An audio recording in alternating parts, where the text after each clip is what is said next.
Dear viewers, আজ আমাদের আলোচনার বিষয় নেতাজি সুভাষ ওপেন ইউনিভার্সিটি থেকে যারা বর্তমান সময়ে 24-25 সেশনের জন্য MSc in geology, MSc in geography, MSc in environmental studies এই সমস্ত কোর্সের জন্য ভর্তি হয়েছে, তাদের যে কাউন্সেলিং প্রক্রিয়া হবে, সেন্ট্রালি কাউন্সেলিং প্রক্রিয়া, সেই প্রক্রিয়ায় যে ডেট সেটা তোমরা আগেই জেনে গেছো, 18, 19, 20।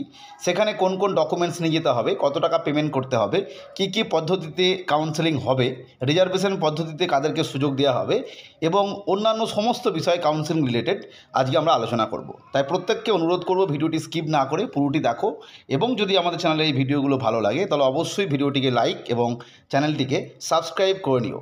আমরা পূর্বেই জানি যে শিডিউল অ্যান্ড ভেন্যু প্রত্যেকের জন্যই এক, সেটা হচ্ছে DD26 সেক্টর 1 সল্টলেক, ক্যালকাটা 7,64,000, এটা ভেন্যু প্রত্যেকের জন্য। এছাড়া 18 তারিখে আমরা জানি যে এমএসসি ইন এনভায়রনমেন্টাল সায়েন্স আগেই দেওয়া ছিল, সেটা হবে 10:30 AM অনওয়ার্ডস থেকে। এটা অবশ্যই যারা এনএসইউ স্টুডেন্ট তারাও যেমন এলিজেবল, ঠিক অনুরূপভাবে যারা নন এনএসইউ স্টুডেন্ট অর্থাৎ এনএসইউ থেকে গ্র্যাজুয়েশন করেনি তারাও কিন্তু এর জন্য এলিজেবল, এই টাইমের মধ্যেই যেতে হবে। এবার এনএসইউ এবং নন এনএসইউ তার জন্য আলাদা লিস্ট প্রকাশ করেছে তাদের ওয়েবসাইটে, এনএসইউ সেটা দেখে নেবে।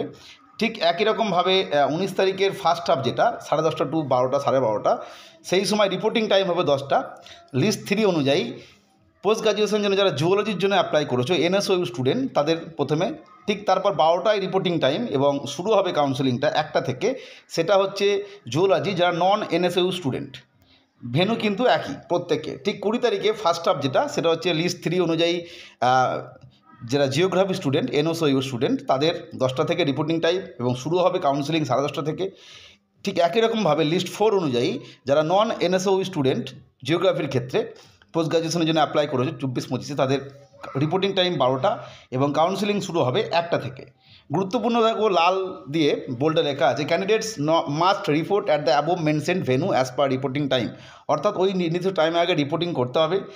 Attending counselling does not mean getting admission in the course, অর্থাৎ ওইখানে যাওয়া মানেই যে কোর্সে চান্স পেয়ে যাবে তা নয়। অবশ্যই র্যাঙ্ক, মেরিট লিস্ট এ সমস্ত অনুযায়ী তোমার document verification, DEB ID, ABC ID সমস্ত চেক করার পর কিন্তু তারপরে তোমার চয়েস অনুযায়ী যে লার্নার সাপোর্ট সেন্টার, যেটা স্টাডি সেন্টার, সেটা চয়েস করার পরেই তুমি চান্স পাবে।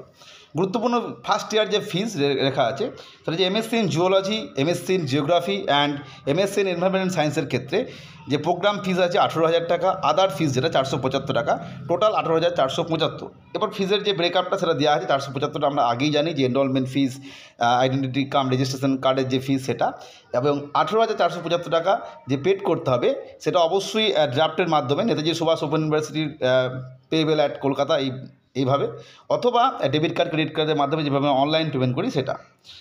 এবং গুরুত্বপূর্ণ বিষয় এখানে নোটস যেটা দেওয়া আছে যে payment will be received only after verification of candidates and verification of DEB ID, অর্থাৎ ডিইবি আইডি ভেরিফিকেশন এবং যে ক্যান্ডিডেটস যারা যাবে কাউন্সেলিংয়ের পরে সেই ভেরিফিকেশন হয়ে যাওয়ার পরে কিন্তু পেমেন্টটা রিসিভ হবে। নেক্সট যেটা গুরুত্বপূর্ণ প্রত্যেকের জন্য লাগবে সেটা যে ডকুমেন্টস কী কী নিয়ে যেতে হবে। All original admit card, marksheet, certificate, proof of date of birth, caste certificate যেতে লাগবে, PWD certificate, PH certificate, EWS certificate, যেগুলো যাদের লাগবে এগুলো আর কি, সেগুলো কিন্তু নিয়ে যেতে হবে। যে next photocopy of all testimonial xerox করে নিয়ে যেতে হবে সমস্ত, একদম মাধ্যমিক টু গ্র্যাজুয়েশন, এবং তার সঙ্গে সঙ্গে যদি কোনো সার্টিফিকেট থাকে সেগুলো নিয়ে যেতে হবে, মানে যাদের eligible. 2 recent passport size photograph নিয়ে যেতে হবে।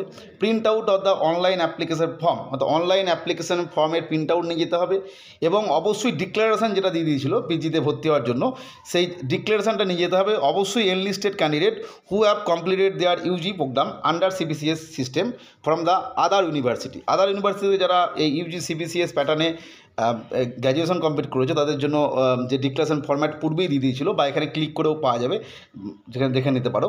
এছাড়া এবিসি আইডি এবং ডিইবি আইডি দুটোই কিন্তু লাগবে, ভ্যালিড সেটা চেক করবে। নেক্সট যেটা এইভাবে এই যে ডকুমেন্টসগুলো দেওয়া আছে সেগুলো যদি কোনোভাবে কেউ দেখাতে না পারে বা সমস্যা হয় সেক্ষেত্রে তার কিন্তু এই প্রোগ্রামটা ভর্তির ক্ষেত্রে ক্যান্সেল হয়ে যাবে।